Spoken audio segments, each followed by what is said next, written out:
Il était temps, les chers abonnés, que je puisse enfin trouver le temps de vous parler d'un produit que j'ai reçu pour test il y a un moment. C'est vrai que j'aurais bien aimé vous en parler aux périodes de Black Friday pour voir s'il n'était pas impossible de faire des bonnes affaires sur ce produit. Il s'agit du XGMI Aura 2, on va le déballer. Malheureusement, c'est vrai que côté télé, tout s'est passé ici sur ces dernières semaines et donc du coup, j'ai dû pas mal temporiser sur la publication de ce truc-là. Allez, on va déballer tout de suite ce produit et puis on va ensuite passer à la mise en place avec ma toile motorisée depuis le sol Vivid Storm que vous pouvez aussi retrouver en test dans la description. Mais on va d'abord passer au déballage et oh punaise, déjà je peux vous dire que c'est pas léger cette histoire. Voilà, il est là. Je vous rappelle que c'est un vidéoprojecteur à focale ultra courte, les ultra courtes focales, les fameuses UST, aussi appelées laser TV. Alors c'est vraiment un truc qui a été grandement inspiré et puis instauré, mis en place par Hisense, qui est vraiment l'un des constructeurs qui a beaucoup misé sur ce type de produit. Et puis ensuite, on a vu toutes ces autres marques chinoises débarquer, et j'en ai vraiment vu beaucoup, mais alors vraiment beaucoup, dans le cadre de l'IFA de Berlin. Il y a des trucs qui vont arriver, je pense, durant tout le courant de 2025, aussi bien sur ces types de produits ultra courtes focales que sur les vidéoprojecteurs, entre guillemets, un petit peu plus fond de salle dans ces formats cubiques. Voilà, je pense qu'on va vraiment découvrir des choses. Donc déjà, on a quelques indications intéressantes ici. IMAX Enhanced, Dolby Vision, Dolby Atmos et un système audio fait par Harman Kardon. Voilà, ça c'est fait. Allez, on déballe très rapidement. Bon, la petite plaque de protection et ensuite, petite housse polystyrène de protection. Oula, alors hop, on va voir si on vient pas tout avec. Oui, voilà la bête. Voilà, la bête, elle est là. Tac, oh, c'est un beau bébé. Alors, c'est un beau bébé, mais ce qui est plutôt pas mal déjà, c'est que vous voyez qu'il est pas très profond. En profondeur, il fait 27 cm. Je me suis noté quelques dimensions. On est sur 14,4 cm de hauteur, 51 cm de largeur et 27 cm de profondeur. Alors, on a un petit jeu de piles, rien de bien particulier. Les piles AAA, la petite télécommande. Pas désagréable cette petite télécommande, déjà c'est une télécommande qu'on connaît, c'est XGMI, avec normalement cette finition un peu métallique, ouais c'est ça, finition métal, télécommande, très sympa, un peu minimaliste mais très sympa. Voilà, il ne faut pas aller chercher de la télécommande rétro-éclairée sur ce type d'appareil malheureusement. Qu'est-ce qu'on a là? Le câble d'alimentation. Puis ensuite, il y a de la notice. Alors si, c'est amusant, c'est que vous le savez que XGMI n'a pas l'autorisation d'installer l'application Netflix de série sur ses vidéoprojecteurs, en tout cas pas sur tous.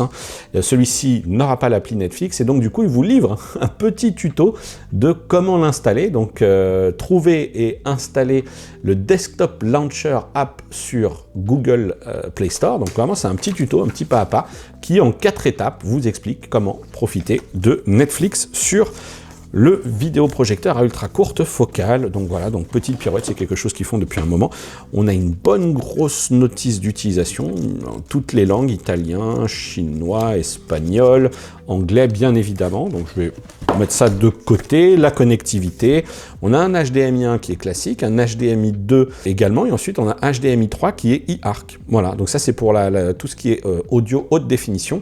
On a une connectivité également SPDIF et on a 3 USB. On est plutôt bien lotis. Il n'y a pas de tuner TV sur ce type de produit, vous l'aurez compris, mais vous pourrez naturellement y installer des applications de service. Donc il est là, ce XGMI Aura 2 avec son système audio Harman Kardon, son tissu très joli. On va naturellement passer tout ça un petit peu plus en revue, mais avant cela, je vais commencer par les caractéristiques techniques. On sait que c'est un vidéoprojecteur à ultra courte focale. Technologie, c'est du DLP laser, donc une matrice Texas Instruments de 0,47 pouces qui va afficher une compatibilité 3D. Malheureusement, je n'ai pas reçu de lunettes 3D, mais c'est quelque chose qui est quand même pas mal recherché, si j'en crois les retours des différents commentaires, etc. que j'ai pu avoir. La 3D est quand même encore quelque chose qui vous intéresse. La luminosité qui est annoncée ici, c'est 2300 lumens. On est sur une couverture de l'espace colorimétrique annoncée de 99% du DCI P3. Ok. On va voir parce que il y a une différence entre annoncer un volume, enfin un espace colorimétrique, parce qu'on se parle même pas de volume couleur, annoncer un espace colorimétrique et ensuite être capable de le reproduire, et surtout d'être capable de reproduire tout ce qui se passe à l'intérieur sans faire un peu n'importe quoi avec les couleurs.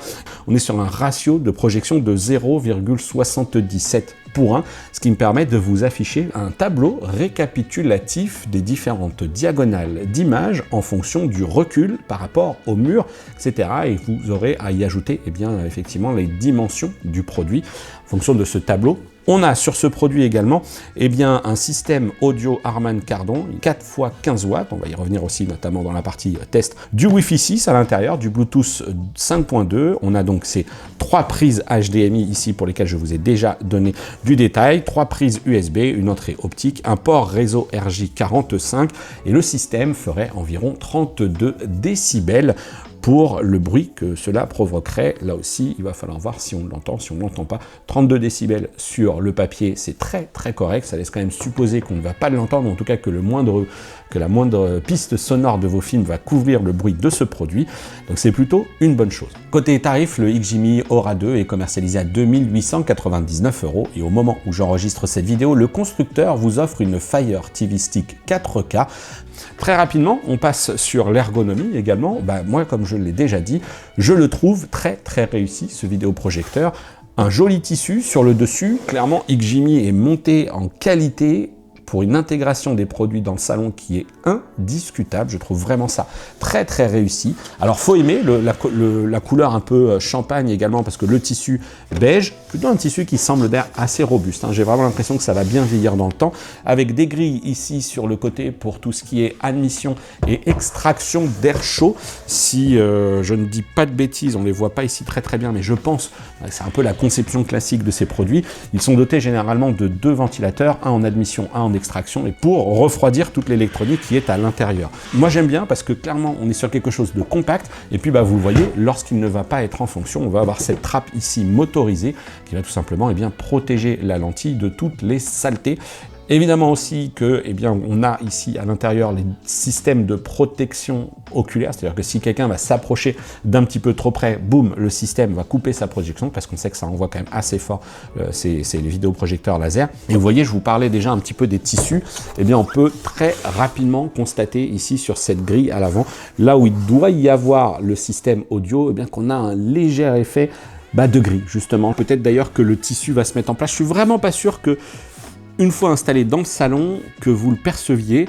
Là, j'ai envie de dire, nez dedans, ça se voit quand même un petit peu. Est-ce qu'avec le temps, le tissu va, comme j'ai commencé à le dire, se mettre en place, se détendre un petit peu, parce qu'il était quand même bien serré dans son carton. Bon, à voir avec le temps si j'ai l'occasion de vous faire un retour là-dessus.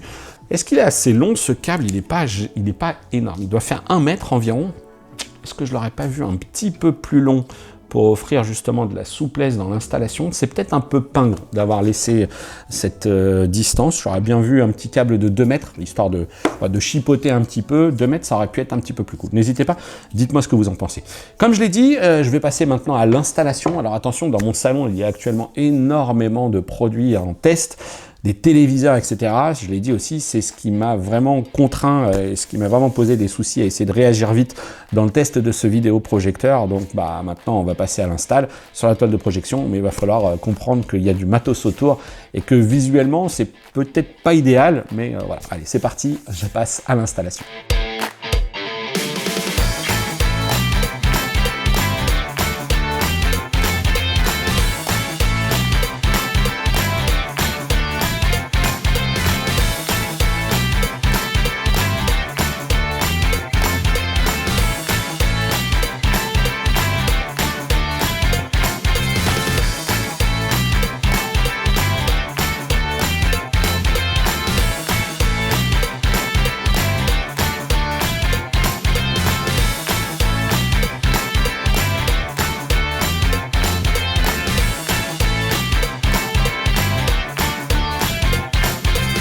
Alors après cet unboxing, présentation des principales caractéristiques techniques, il convient de se parler de l'installation du Aura 2, vidéoprojecteur à ultra courte focale qui projette ici son image sur cette toile Vivid Storm. Je vous mets le lien dans la description, vidéo de présentation de ce produit. Je ne suis pas sûr qu'ils soient encore disponibles, mais il présente un certain avantage, c'est que c'est une toile motorisée par le sol, qui est tendu ici en plus sur les côtés par des petits fils de nylon, et donc on a une belle planéité. Je reviens à notre produit ici, Aura 2, qui nous intéresse. Et il est vrai que, comme je l'ai dit, c'est plutôt un joli produit qui a pour lui d'avoir un encombrement assez réduit en profondeur, ce qui me permet, dans le cas ici présent, de le positionner à seulement 18 cm pour la partie avant du châssis jusqu'à la toile et d'obtenir ici une image de 2,20 m de base. Le fond du vidéoprojecteur sera lui à environ 47-48 cm, donc vous voyez qu'on est vraiment sur une installation. Si vous le faites sur un écran fixe, sur une toile ou contre le mur, attention à la granularité de votre mur, attention à sa planéité également, même s'il existe des fonctionnalités logicielles sur lesquelles je vais revenir tout de suite après, ça va grandement influencer le résultat. Vous pourrez adopter, pourquoi pas, une peinture spécifique pour ce type d'appareil. Ensuite, surtout, n'allez pas utiliser, comme vous la voyez juste là derrière moi et comme vous la connaissez pour certains, la toile qui, elle, se déroule du plafond, qui est dédiée à des projections fond de salle, parce que la moindre ondulation sur ce type de toile sera grandement amplifiée. Et attention, ces toiles techniques sont assez chères. D'ailleurs, XGIMI avait annoncé qu'ils envisageaient de proposer un pack incluant à la fois le Aura 2 et un écran fixe de 100 pouces. Alors c'est vrai qu'après, ça vous fait un grand cadre noir dans le salon ou dans votre salle de projection, ce qui est un petit peu moins grave. Et vous allez voir que là encore, XGIMI a pensé à une petite pirouette logicielle pour cela. Et en fait, XGIMI a décidé de ne pas vendre la solution en pack. Donc pour l'instant, il est vrai que celui qui propose ce type de produit tout en un, c'est plutôt Hisense, avec notamment ses lasers TV. Et puis on sait que Hisense propose aussi des lasers cinéma. Vous verrez qu'on se fera un petit peu quelques petits parallèles là-dessus. Alors j'en arrive maintenant au dur de l'installation, la configuration, etc. avec cette promesse que nous fait XGIMI, avec sa technologie ISA 5.0, prend en charge la géométrie de l'image, le focus, la netteté, et donc on se dit ok, pourquoi pas, mais en attendant, il faut quand même lui faciliter un petit peu la vie au moment de votre installation face à son support de projection. On va essayer d'ajuster ça au mieux. La première difficulté, selon moi, identifiée, c'est que les patins qui sont présents sous le vidéoprojecteur sont certes discrets, ce qui peut-être va être intéressant lorsqu'on aura le vidéoprojecteur dans le champ de vision, de ne pas avoir des gros patins visibles, et encore que je ne sais même pas s'ils seraient réellement visibles. En revanche, l'accès à ceux-ci par les doigts, le bout des doigts qu'on essaye de glisser en dessous du vidéoprojecteur, c'est pas simple, c'est franchement pas idéal. Donc moi j'aurais bien aimé que XGIMI, certes, soigne un petit peu le design comme on peut le voir ici, mais qu'il ne néglige pas cette partie-là, parce que pour moi ces patins, ils ne sont quand même pas faciles d'accès. On se dit ok, on a cette première contrainte un petit peu matérielle du produit, mais en même temps, j'ai une multitude de fonctionnalités ici qui vont me permettre de corriger la géométrie de l'image, dont la correction automatique du trapèze, l'assistance à l'alignement de l'écran, et regardez, ce n'est pas fini, on a les corrections manuelles rapides qui va intervenir ici sur le zoom, les corrections manuelles précises, l'autofocus, une mise au point manuelle, l'adaptation à la planéité du mur que je vais ici évacuer très rapidement, puisque c'est pas mon cas avec le support de projection que j'ai là, la toile tendue qui est justement tendue, donc pas de sujet de ce côté-là, et je n'aurai pas non plus de sujet quant à l'adaptation à la couleur du mur. Et on a ensuite deux autres options qui, cette fois-ci, vont être la correction automatique de la distorsion trapézoïdale au démarrage du produit, donc si vous souhaitez qu'à chaque fois que vous démarrez le produit, il fasse son petit scan, mais aussi la correction automatique de la distorsion trapézoïdale lorsque vous allez bouger le produit. C'est-à-dire que vous avez besoin de faire les poussières, etc. Lui, il va détecter qu'il y a eu un mouvement. Moi, je les ai désactivés parce que, vous allez comprendre pourquoi dans un instant. Je vais y revenir. Ensuite, on a les paramètres de mise au point qui, là, pour le coup, je l'ai laissé. C'est-à-dire que à chaque démarrage du produit, il va s'occuper de gérer le focus automatique, ou en cas de mouvement également, il va là aussi relancer une petite procédure sur laquelle je vais vous montrer plus d'informations. Ce qui me gêne, comme je l'ai dit, c'est que lorsque l'on lance ici la correction automatique de la distorsion, vous voyez, là, l'auto-keystone est en cours, et alors que j'avais bel et bien mon image parfaitement alignée, regardez ce qu'il me fait. Je ne comprends pas qu'il me fasse ce résultat-là, alors qu'on nous promet une super technologie. Ici, je vais utiliser une autre des versions de la correction de la géométrie de l'image. Il va projeter une mire et il va être supposé s'aligner encore une fois par rapport à ce qu'il voit. Et vous allez voir que, là encore, le résultat va être franchement pas adapté. Pourquoi il me fait ce genre de truc où c'est tout tordu? Je ne sais pas si on le voit bien à l'image. Regarde, je vais éteindre les éclairages. Hop, voilà. Allez, on le fait, c'est du live. J'éteins les éclairages et regardez un peu. C'est quand même largement discutable comme résultat. Je ne comprends absolument pas comment il est capable de me proposer un truc pareil alors que, et vous allez le voir, je peux tout à fait cette fois-ci vous parler des autres fonctionnalités de correction. On a naturellement, comme je l'ai dit, la correction manuelle concernant le zoom, et là c'est plutôt très intéressant parce qu'on a une sacrée plage de zoom, c'est très très intéressant pour le coup, si vous avez vraiment besoin d'ajuster ça, je suis pas sûr qu'on ira réduire ça autant. Et surtout, donc, comme je le disais, hop, je vais revenir, ici, correction manuelle précise, où je vais pouvoir ajuster mes différents points. Et regardez, qu'est-ce que c'est que ce délire? Pourquoi il m'a proposé ce genre de choses alors que j'ai encore toute cette amplitude de réglage sur l'image? Moi, je ne comprends absolument pas pourquoi il me fait ça. Et vous allez voir que c'est pas isolé du tout, hein. Je vais volontairement aller rechercher mes réglages que j'avais appliqués. Vous voyez bien que je suis quasi en extrémité par rapport à ce que propose le vidéoprojecteur. Voilà, là je le suis là, tac, ici je peux encore réduire et augmenter donc la taille de mon image assez significativement. Ici, pareil, je peux aller quasiment en bordure de ma toile, voilà, j'y suis. Ici, je peux récupérer un petit peu. Ici, pareil, je peux récupérer aussi un petit peu. Voilà, hop, tout ça, c'est OK. Hop, hop, ici, voilà, hop, tac. Allez, on va s'arrêter là. Voilà, et là, eh bien, à nouveau, j'ai récupéré mon image. Elle est bien rectangulaire, elle occupe bien toute la taille de la surface. Mais si vous allez voir, c'est vraiment pas un cas isolé. Je vais relancer ici la correction et vous allez voir qu'il va me faire la même chose. Il va me faire exactement la même chose. Voilà. Et ça, franchement, je ne me l'explique absolument pas. Voilà, il voit bien, OK, t'es là, très bien. Bah, si je te foirais tous tes réglages, hop, patientons un petit peu, hop, je vois la mire. Tadam! Franchement, je ne comprends absolument pas comment ce truc est capable de me faire, de me proposer un tel résultat. Alors, est-ce que si je fais directement restaurer l'image par défaut, hop, je vais faire restaurer et voilà, donc je récupère mes réglages qui, eux, du coup, sont les bons pour le coup, hein, là-dessus, il n'y a pas de sujet. En revanche, sur la partie, cette fois-ci, de mise au point, d'autofocus, il faut bien reconnaître que, pour le coup, elle est vraiment beaucoup plus efficace. Alors attention, on n'est pas sur la netteté d'une image Ultra HD, surtout que là, on est sur de la vobulation d'un téléviseur, on a toujours cet effet un petit peu plus lissé d'un vidéoprojecteur, mais pour le coup, les technologies ici qui sont liées à la mise en place de l'autofocus sont vraiment bien meilleures. Et ensuite, on a deux derniers réglages, encore une fois, toujours liés à ces réglages de l'image, qui sont l'étalonnage de la mise au point et l'étalonnage de la distorsion. Ce sont deux fonctions que j'ai également testées. La partie étalonnage de la mise au point, ça se passe vraiment pas mal du tout. Là, il me dit, OK, des distances adéquates, étalonnées. On va le faire donc très rapidement. Il va aller chercher la mire, il va faire des allers-retours comme ça. Hop, là, la procédure, elle est en cours. On ne touche à rien. Hop, il projette à nouveau les mires. On patiente. Il fait son scan. Alors, sachez que là, je suis dans la pénombre. Je l'ai fait également aussi dans des conditions avec les volets ouverts. Ça fonctionne tout aussi bien. Il n'y a pas de sujet. Et donc là, j'ai vraiment une belle netteté. Je n'ai pas noté, durant les tests de flou particulier dans les bords de l'image. Alors oui, évidemment, c'est pas aussi net peut-être qu'au centre, mais pour autant, on n'est pas sur une dégradation significative. Je pense que la partie optique est plutôt correcte sur ce vidéoprojecteur aussi. Vous allez le voir, là, je crois qu'il a bientôt terminé. Il le fait une dernière fois. Vous allez voir lorsque je vais afficher les menus que tout va bien.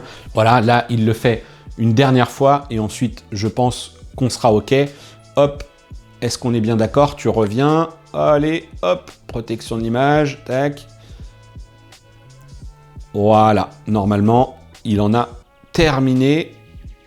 Hop, voilà. Donc vous voyez bien que là, quand même, on est sur quelque chose d'assez net. En revanche, pour cette partie ici, correction trapézoïdale, je vais la lancer. Il va me dire Auto Keystone in progress. Et sauf erreur de ma part, eh bien, ça va planter.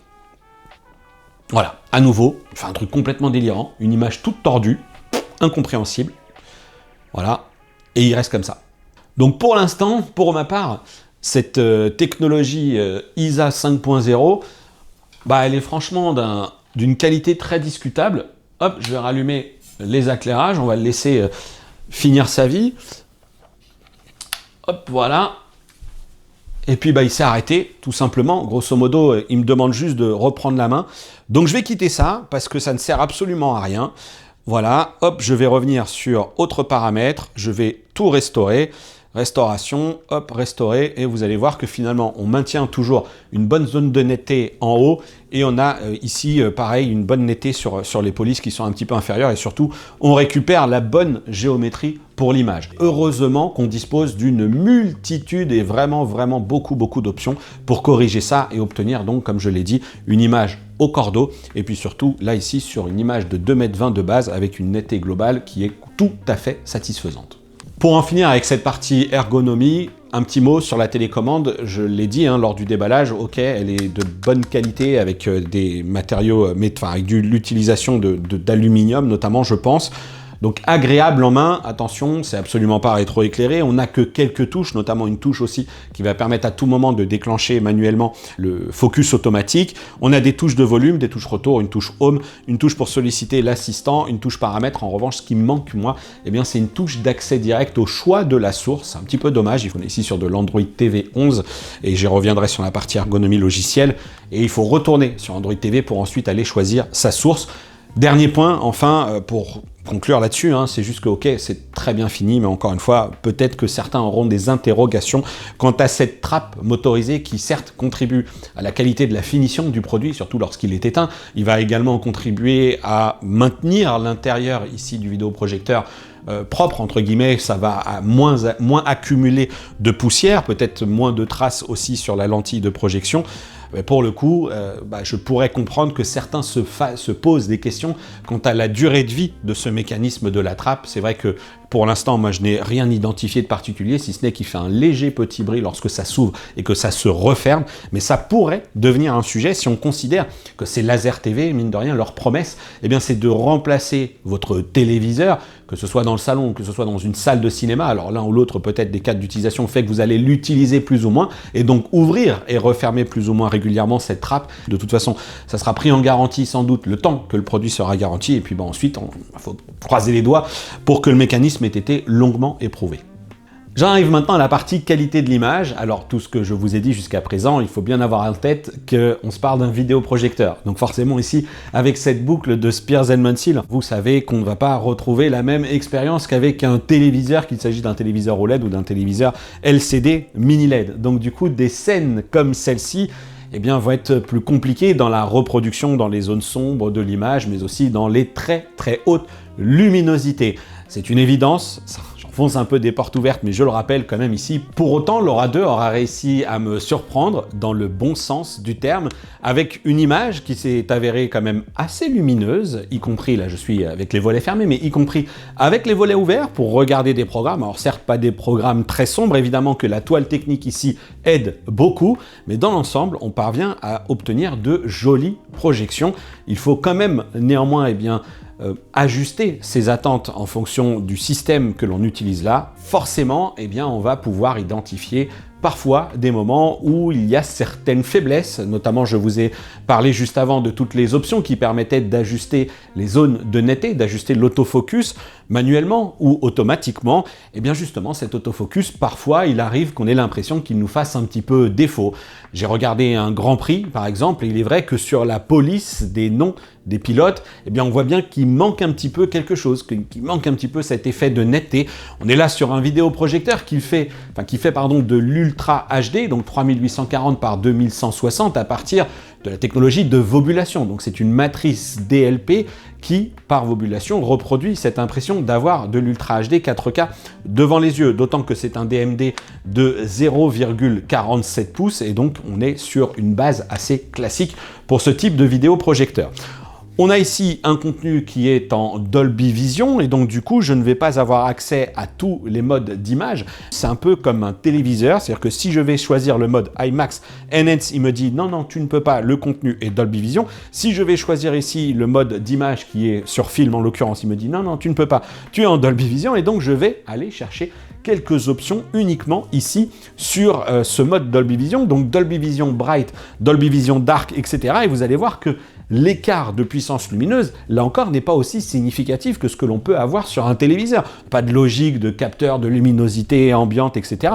Alors, regardez, là je passe du mode Bright au mode Dark. Vous voyez que, ok, il y a un petit écart, mais qui n'est pas super significatif. Et pour le coup, ça permet à ce vidéoprojecteur de rester très silencieux. Donc pas de grosse différence sur l'aspect luminosité et reproduction entre ces modes Dolby Vision Bright et Dolby Vision Dark. Si vous souhaitez aller un petit peu plus loin dans les réglages, vous pouvez vous rendre ici, ajuster les paramètres de luminosité, de contraste, de saturation. Et ce qu'il faudra sans doute faire le plus souvent, et notamment quand vous allez être dans le mode film, c'est vous intéresser à la logique de netteté, parce que clairement, il y a par moment où ce vidéoprojecteur a tendance à exagérer la netteté. J'ai pu le remarquer sur certaines vidéos YouTube, notamment, où il avait tendance à forcer les traits, forcer le rendu de la peau, etc. Et c'était c'est pas très joyeux à voir, c'est pas très agréable à regarder. Donc vous avez ici le réglage de netteté, toutes les logiques de traitement processeur. Désormais,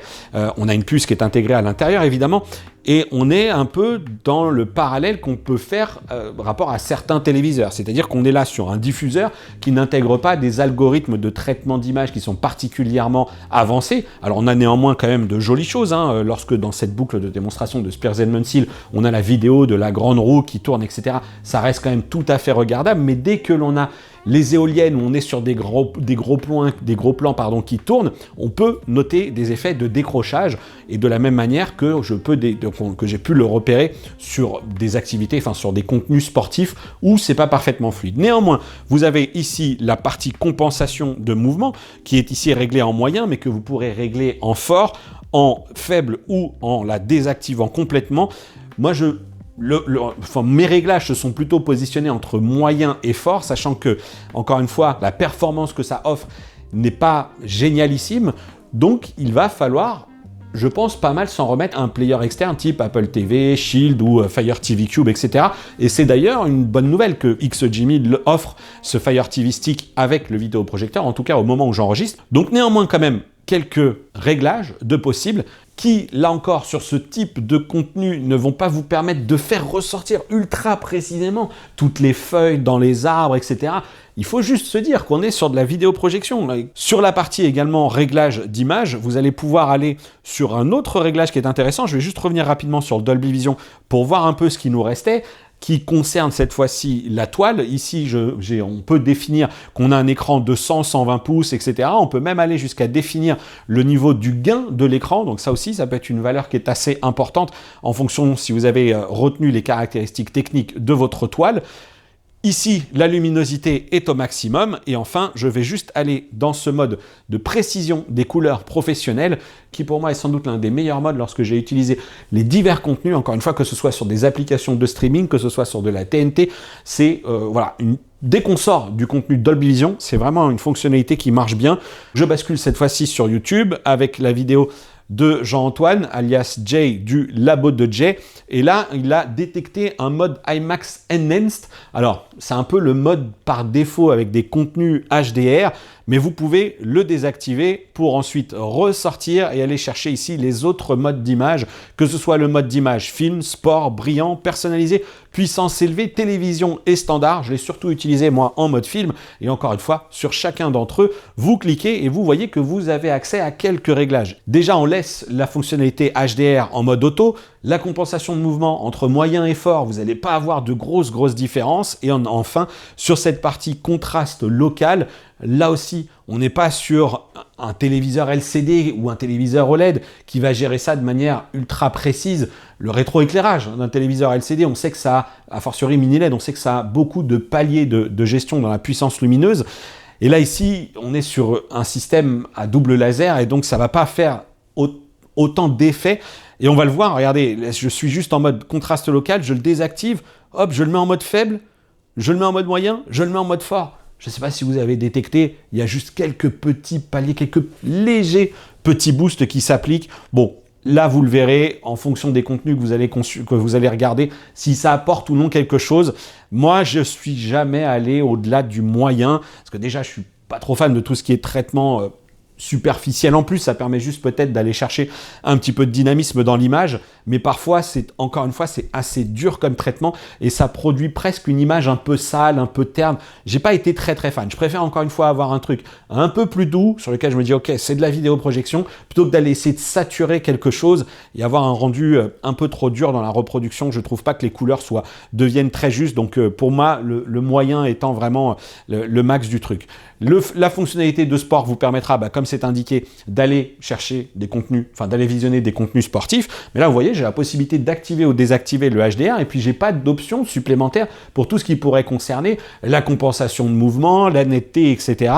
Bon, ça, il y a un mode personnalisé qui est disponible pour cela et qui là va vraiment vous offrir un maximum de réglages jusqu'au choix de l'espace colorimétrique BT2020, DCI-P3, Rec 709.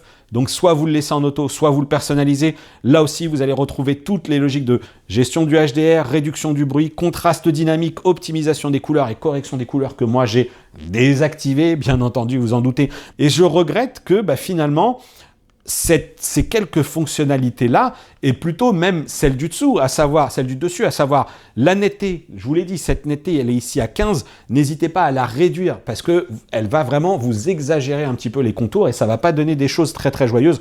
La logique de gamma, elle peut être importante parce qu'avec la fonctionnalité de gamma, c'est ça artificiellement qui va peut-être vous rehausser certaines basses lumières ou vous renforcer au contraire le rendu. Et ça peut aider à compenser peut-être certaines limitations techniques de ce type de plateforme. La température des couleurs, on est ici en mode chaude, mais on a aussi un mode froid et on a un mode standard. Alors le mode chaud, il est quand même un peu jaune. Moi, je l'ai quand même pas mal utilisé en mode standard, ce vidéoprojecteur. En tout cas, à l'œil, j'ai trouvé que le mode standard faisait très bien la blague. On était sur des blancs et puis surtout, j'ai trouvé qu'on avait quand même un peu moins de dérive de couleurs. Et il y a ici un deuxième réglage de température de couleur de l'image. Là, j'avoue, j'ai pas compris. J'avoue, j'ai pas bien compris parce que le truc, c'est que du coup, on peut passer, par exemple, celle-ci en mode chaude. Et vous allez voir que là, il est en mode standard. Ça, c'est un réglage aussi qui va bien. Chaud en bas et standard, chaud en haut, standard en bas. Et là, si je le mets en mode chaude, vous voyez, là, on est vraiment, vraiment sur quelque chose de jaune. Donc ça peut être un intermédiaire. D'ailleurs, c'est peut-être pour ça qu'il était réglé comme ça. Ça peut être un petit intermédiaire un peu entre les deux parce que si je mets ici standard et ici standard, vous allez voir qu'on va quand même être sur quelque chose d'un chouille plus froid. Alors que, hop, voilà. Ma petite reco, c'est plutôt ça. Chaud en haut, standard en bas. Je ne sais pas pourquoi on a deux réglages différents. Voilà. Et ensuite, toutes les réglages de saturation. Ce qui est dommage, c'est vraiment que j'aurais bien aimé l'avoir pour tous les modes ici qui nous sont proposés, y compris, pourquoi pas, pour le mode aussi télévision, où là aussi, j'ai assez peu de réglages. Pas de réglage de netteté, pas de réglage de saturation, de contraste, etc. Voilà, j'ai juste ça. Donc c'est un petit peu dommage. Je ne comprends pas pourquoi XGIMI a fait ce choix de vraiment découper ce truc-là. Dernier sujet, la partie puissance élevée. Et voilà, vous allez le voir. Voilà, on se retrouve avec un aspirateur.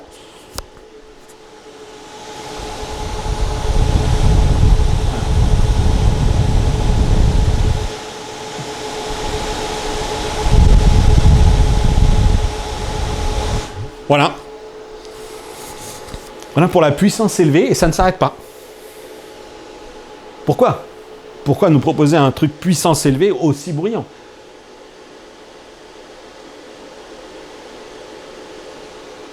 Bon, là forcément, en mode brillant, c'est quand même très très vert, c'est très très moche aussi. Je trouve que ça exagère beaucoup trop les niveaux de détail.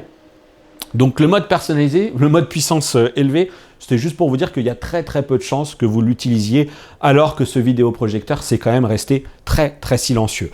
Tout ça pour vous dire que malgré ces différents retours que je peux vous faire là, j'ai quand même pris beaucoup de plaisir à regarder l'image de cette Aura 2 avec une grande variété de contenus, que ce soit du cinéma, des séries. L'immersion va assurément l'emporter quasi systématiquement sur tout le reste. Alors oui, je sais bien qu'on commence aujourd'hui à s'approcher aussi de très très grandes tailles d'écran avec des téléviseurs de 98, avec du 115 pouces, par exemple chez TCL, etc.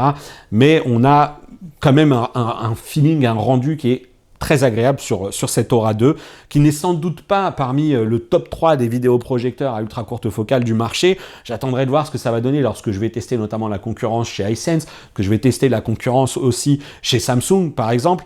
Et puis surtout, il faut quand même savoir qu'on est un peu sur une période où il va y avoir énormément de choses qui vont débarquer sur ce marché. Je les ai vus à l'IFA de Berlin. Il y avait N constructeurs chinois qui étaient là pour exposer leur matériel, que ce soit des produits comme celui-ci, ultra courte focale, qu'on va poser au pied d'un mur, que ce soit des vidéoprojecteurs fond de salle, que ce soit des vidéoprojecteurs nomades. Et justement, eh bien, c'est aussi cette expérience qui profite à XGIMI, qui n'en est pas à son premier vidéoprojecteur, qui en plus affiche plutôt des bons résultats sur les mesures, une bonne fidélité des couleurs, etc. Donc l'expérience, globalement, est intéressante pour un vidéoprojecteur à ce niveau de tarif. Je pense vraiment qu'il va se positionner parmi les meilleurs, ou en tout cas à minima dans une moyenne haute, parce qu'on sent bien qu'il y a de la maturité. Il faudra peut-être l'accompagner d'un player externe pour vraiment profiter de la qualité des contenus. Et toujours avec ces contenus HDR, on sait que ça va être difficile dans les basses lumières, dans les hautes lumières aussi. La gestion du tone mapping ne sera notamment pas aussi bonne sur ce type de produit que sur un téléviseur. J'ai notamment regardé le Blu-ray de Pan et il y a des scènes où, au-delà déjà de cette logique de fluidité de l'image qui n'est pas parfaite quand ça va très très vite, etc., et bien, il y a des scènes qui sont très lumineuses avec ce soleil derrière les personnages, enfin derrière les acteurs, et on voit bien que c'est cramé derrière, on n'a plus d'informations. On a un espèce de gros pâté jaune bien brillant, mais le détail n'y est plus. Donc là aussi, c'est fait partie des limitations techniques de ces plateformes qu'il faut avoir en tête et qui se vérifient à l'usage. Là où il m'a le plus impressionné, plus encore que sur ses qualités vidéo, c'est sur la qualité de son système audio. Harman Kardon ici, c'est vraiment assez redoutable. On est ici sur une puissance totale de 60 watts. Et qu'est-ce que ça envoie? C'est étonnant. C'est vraiment étonnant, sachant qu'en plus le produit, comme je l'ai dit au tout début, il est vraiment compact. Et là, il y a de l'audio. Il y a vraiment, ça envoie pas.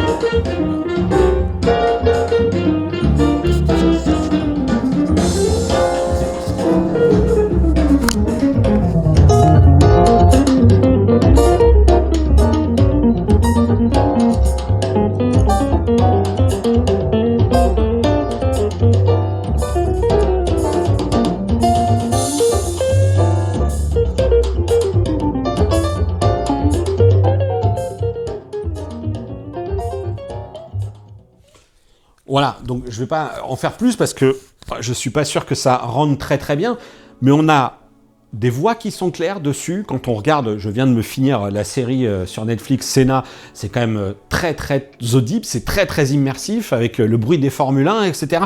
On a un joli caisson de basse qui ajoute une belle rondeur, une belle chaleur au système, et en fait, malgré le fait qu'encore une fois, il soit tout petit, j'ai dans le salon une impression de spatialisation. Je serais curieux de voir comment ils sont disposés à l'intérieur du châssis, parce qu'il y a vraiment un son qui est assez englobant, qui est vraiment pas déconnant du tout.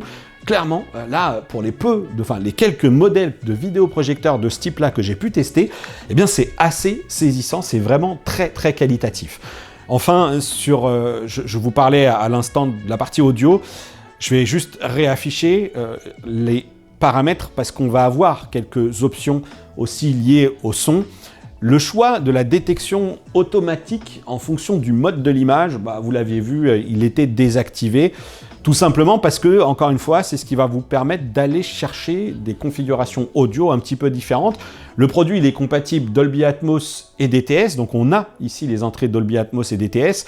Et moi, pour tous les autres contenus, celui que j'ai préféré, qui m'a semblé le plus équilibré d'une certaine manière, eh bien c'est un petit peu l'original Harman Kardon. Ça sera à votre convenance, entre guillemets, selon vos préférences que vous irez choisir lorsqu'il ne s'activera pas automatiquement, parce que si vous lui diffusez du contenu Dolby Atmos, c'est le Dolby Atmos qui prendra le pas. Puis ensuite, vous avez encore une fois des modes film, standard, sport, jeu. Bon, c'est des choses qui sont assez classique, et puis là, la possibilité de choisir entre la sortie du haut-parleur interne, donc du système audio interne, ou d'aller directement sur du SPDIF ou de l'HDMI iARC. Parlons maintenant un petit peu du gaming. Là, je vous le dis tout de suite, il n'est pas franchement fait pour ça, ok ? Il va être capable de vous afficher des jeux en très très grand, mais n'ayez pas de grosses attentes sur les performances de ce vidéoprojecteur. Et encore une fois, c'est l'expérience, la très grande taille qui l'emporte, parce que sur la pure partie performance, il y a des produits qui sont qui sont supérieurs, qui sont meilleurs que lui. Très rapidement, on va aller regarder ici les paramètres de la console. On voit bien qu'on est ici en Ultra HD 4K. Je peux le basculer en 1080p. c'est pas pour cela que je vais accéder par exemple à une fréquence supérieure. Je peux être sur du 1080p à 60 Hz ou de l'Ultra HD à 60 Hz, mais je ne peux nullement faire ici du 120 Hz dans ces définitions d'image. Et là, vous voyez qu'il y a quand même pas mal de cases qui ne sont pas cochées. On a du Dolby Vision 60, mais vous pouvez rencontrer des problèmes tels qu'une latence d'entrée accrue lorsque cette fonctionnalité est activée. Et pour le coup, ça peut avoir du sens lorsqu'on a un appareil comme celui-ci qui est limité en matière de puissance lumineuse, et bien de vous lancer dans ces petits patterns de réglage pour tenter d'obtenir la meilleure qualité d'image, ou en tout cas le mettre dans des conditions idéales de fonctionnement. Donc on va pouvoir essayer d'aller travailler comme ça un petit peu sur les patterns pour lui indiquer un petit peu sa plage dynamique à ce vidéoprojecteur. Hop, allez, tac, suivant, et voilà. Et là, j'ai étalonné l'image. C'est idéalement ce que je vous recommande de faire pour, là encore, tenter d'obtenir les meilleurs résultats en mode gaming. Ces modes jeu, ils vont être à définir et à activer, surtout le paramètre de l'image, il va être à activer ici. Là, il est en mode jeu automatique, mais vous pouvez décider de lui forcer la main, vraiment pour qu'il soit activé, que vous soyez sûr. Regardez un petit peu comme c'est lent ces trucs, à chaque fois les passages en mode jeu, etc. Bref, et vous pouvez donc forcer vraiment la main au vidéoprojecteur pour qu'il passe en mode ultra faible latence. Ce que je peux vous dire, c'est que, eh bien, là encore, ce que j'ai pu remarquer sur les effets de bord et les limitations techniques de ces solutions de vidéoprojection s'apprécient là aussi. Là encore, ça va pas être d'une fluidité génialissime, ça va pas être d'une netteté aussi génialissime, il va falloir accepter, tolérer d'avoir ces effets, parfois des artefacts, et puis surtout parfois une image qui peut manquer de lisibilité. Mais peut-être que certains d'entre vous, les profils plus casual gamers, comme je les appelle, hein, les joueurs du dimanche, ou tout simplement ceux qui n'ont pas d'attente particulière sur le jeu vidéo, si ce n'est se divertir un petit peu, eh bien trouveront de l'intérêt avec, se satisferont, se suffiront de ce que nous propose ici ce XGIMI Aura 2. Clairement, moi j'ai pu tester très rapidement le PX3 Pro, je crois, de Hisense, ou un autre modèle qui était exposé sur le stand au PAVS, et il était compatible 120 Hz avec une Xbox Series X qui était branchée. J'avais pu jouer à Forza, et j'avais été très agréablement surpris par ce vidéoprojecteur de chez Hisense. Donc je pense que sur le sujet, Hisense est meilleur ici que XGIMI. Peut-être que le constructeur arrivera avec un autre modèle qui promettra des performances un peu supérieures, mais ici, le Aura 2 se destine, selon moi, plutôt à un usage cinéma, multimédia, série. D'autant que sur mon modèle de test, il semble qu'il y ait manifestement un souci de communication entre la Xbox Series X et le vidéoprojecteur, avec des résultats parfois très capricieux. Lorsque j'ai lancé des titres comme Black Ops 6 ou encore F1 2024, j'ai été confronté à de gros bugs d'affichage, avec tantôt des espèces de pavés sombres en haut, dans le coin, à gauche de l'image, tantôt des taches violettes, bref, pas mal de soucis qui me laissent penser que tout n'est pas bien sec du côté du gaming encore sur ce XGIMI Aura 2. Je vais faire remonter les points en tout cas au constructeur, mais de mon côté, ces soucis ont été plutôt fréquents. J'ai été obligé régulièrement de repasser par la home d'Android, puis de retourner sur la source HDMI sur laquelle est branchée la console pour retrouver une colorimétrie normale. Pouah, vive le QMS sur les téléviseurs, hein, le Quick Media Switching, parce que alors là, qu'est-ce que c'est long d'aller chercher à chaque fois ces modes jeu. Bon, allez, je vous positionne juste ici la sonde à cet endroit-là, si elle veut bien arrêter de bugger, pour vous montrer qu'en fait, quelle que soit la distance que j'ai avec le vidéoprojecteur, avec l'Aura 2, eh bien la valeur est peu ou prou la même. Je suis donc ici dans le mode de la plus faible latence. Vous voyez bien, regardez, hop, là après je vais avoir du mal parce que le faisceau va être beaucoup trop petit pour le capteur, mais je suis à 18,3, 18,5 millisecondes, et il en sera de même si je m'éloigne et que je me rapproche ici de ma toile, voilà, 18,4, donc vous vous en doutez, on est assez loin de ce que proposent aujourd'hui les meilleurs téléviseurs avec moins de 10 millisecondes de latence. Hop, vous le voyez, voilà, je suis encore ici à 18,5, et donc ça, je vous le dis, vraiment, ça s'obtient en allant forcer le mode jeu ici en ultra faible latence. Si je bascule en faible latence, vous allez voir que ça va pas tout à fait se multiplier par deux, mais ça va être supérieur, on devrait être aux alentours cette fois-ci des 30 millisecondes, je vais ressortir, hop, voilà, tac, passage en mode jeu, oh, le relou le truc quoi, voilà, c'est quasi doublé, 35,1 millisecondes, voilà, petit plantage, vraiment la sonde n'aime pas du tout ici l'interface, et si je le laisse uniquement en mode automatique, hop, paramètres de l'image, pas mode film, mode jeu, hop, allez, mode jeu il est là, je vais donc le mettre ici en mode auto. Allez, le temps qu'il switch, mode auto, vous allez voir qu'on ne va pas y être du tout. Donc ma consigne, si jamais vous voulez jouer, eh bien c'est vraiment voilà, 125,6 millisecondes. C'est vraiment de lui forcer la main pour qu'il aille chercher cet input lag en ultra faible latence, en espérant que vous n'ayez pas autour de bug. Bon, je vous rassure, hein, c'est juste le boîtier qui rend le truc un peu chafouin, parce que sinon, en mode utilisation console ou PC d'ailleurs, j'ai pas eu ces types de problèmes.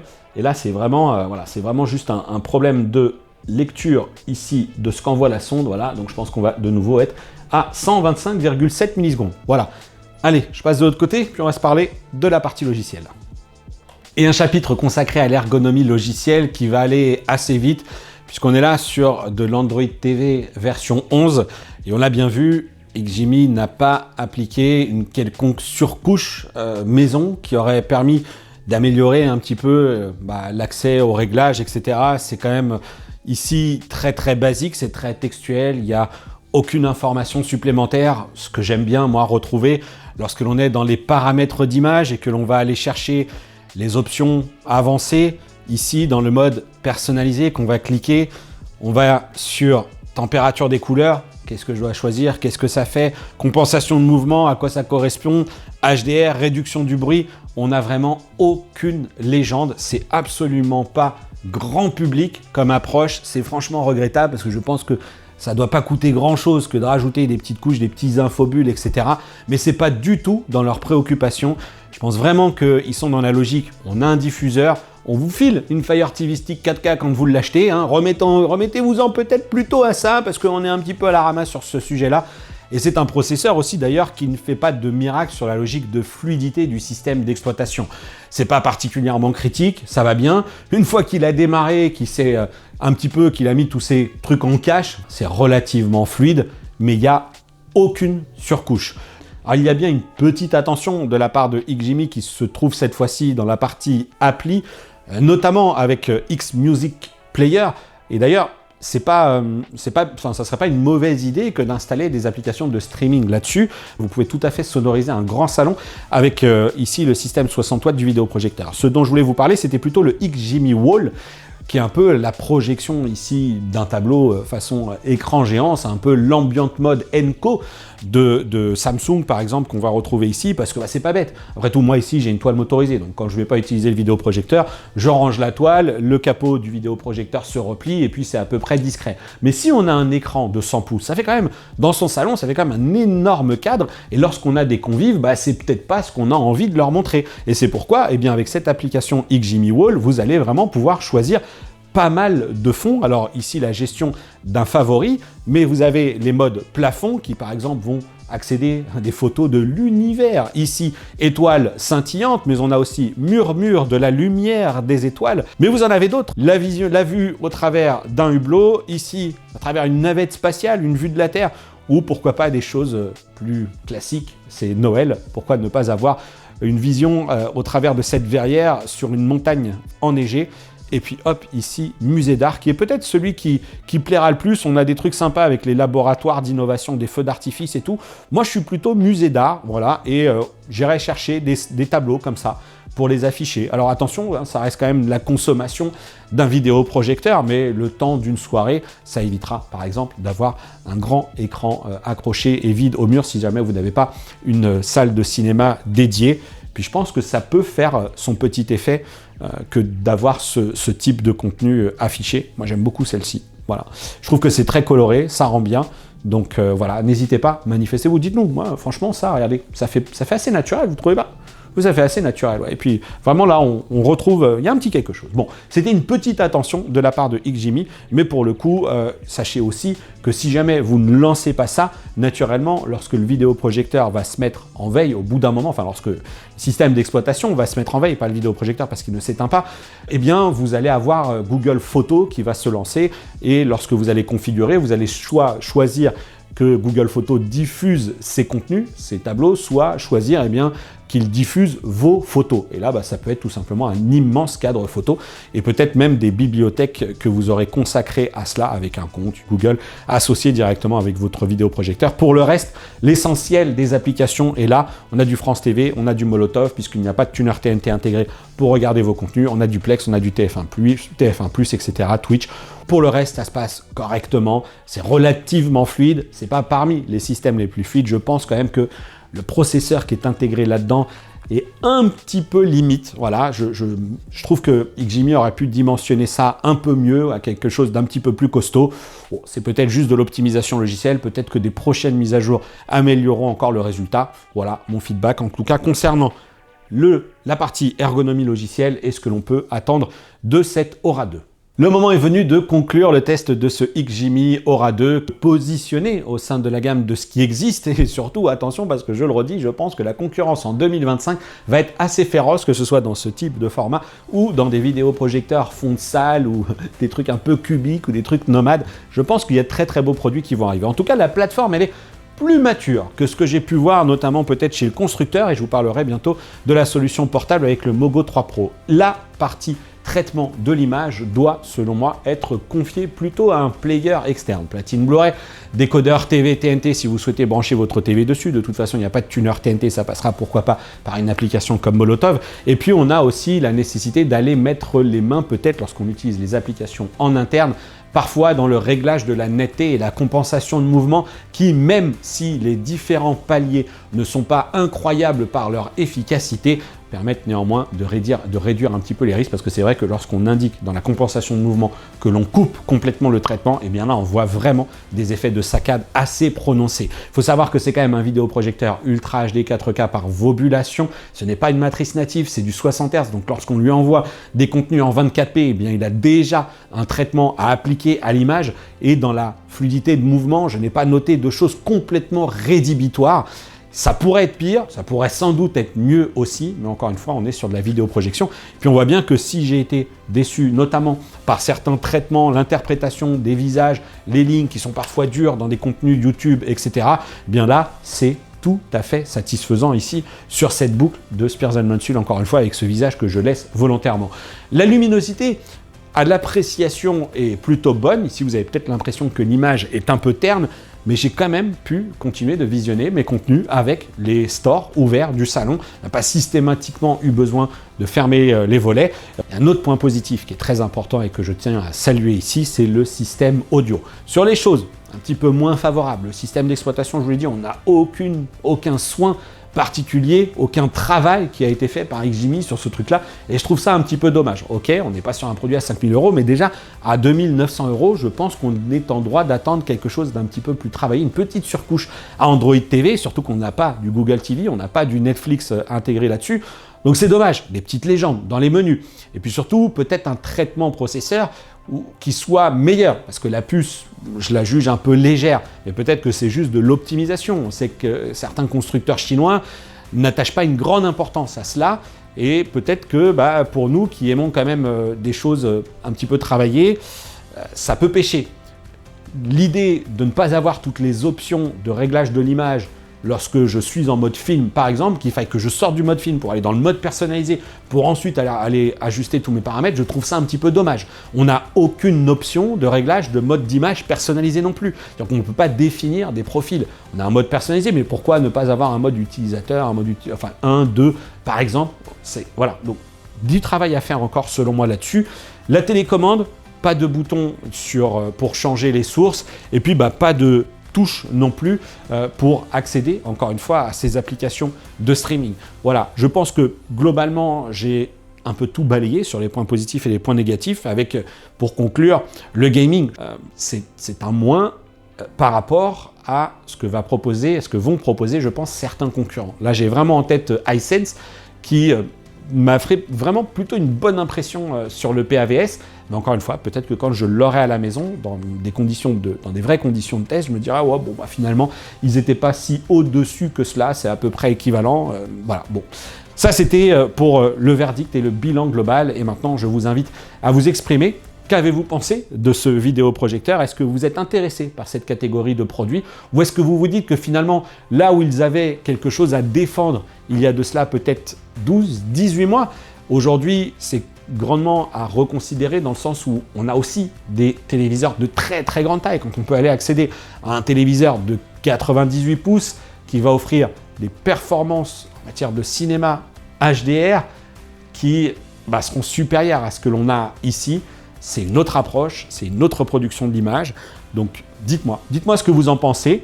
La question reste entière. On le voit bien, Hisense était un gros défenseur de ces lasers TV et c'est pas pour autant qu'ils se sont privés de nous présenter un 110 pouces Alifa. La vidéo d'ailleurs est disponible sur la chaîne et je leur ai dit mais ok, aujourd'hui vous êtes un peu dans la croisée des marchés entre vos lasers TV, lasers cinéma, téléviseurs de très grande taille.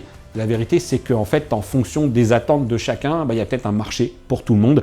Et encore une fois, il faut se battre avec les bonnes armes. Et pour le coup, cette Aura 2 a bien progressé, en tout cas montre une belle évolution au sein de la marque XGIMI. Donc n'hésitez pas, voilà, exprimez-vous. Je vous dis maintenant que vous pouvez vous rendre aussi dans l'espace description de cette vidéo, j'allais dire dans l'espace commentaire pour lâcher votre commentaire évidemment, mais vous pouvez aussi aller consulter la description, vous y retrouverez des liens pour acheter ce vidéoprojecteur si vous êtes convaincu par ses qualités, malgré ces quelques faiblesses que j'ai pu lister également. Lien d'affiliation qui n'a absolument pas drivé mon verdict global et mes tests sur ce produit, mais qui vous permettra de l'acheter avec une très légère rétribution. Pour moi, ça ne vous coûtera pas plus cher et je toucherai une petite commission sur l'achat. Vous allez retrouver également les liens qui vous mèneront vers mes réseaux sociaux, mais aussi vers notre groupe de discussion Discord. C'est une belle et grande tribu maintenant, Technoguerra, puisque je pense qu'on approche les 1500 personnes sur le Discord. Ça échange régulièrement, beaucoup, quotidiennement, sur plein de sujets, donc n'hésitez pas à venir nous rejoindre. Et je suis sûr que les passionnés de vidéoprojecteurs ont leur mot à dire là-dessus. Moi, c'était un peu mon souhait que de faire rentrer ces produits sur la chaîne. Et j'espère que 2025, maintenant que je suis à 100% consacré à ma chaîne YouTube, eh bien j'espère que 2025 sera une année riche avec ce type de produits qui néanmoins sont très très intéressants. Et on voit bien que ça progresse. Allez, je vous dis à très très bientôt pour une prochaine vidéo sur la chaîne. Et d'ici là, portez-vous bien. Ciao!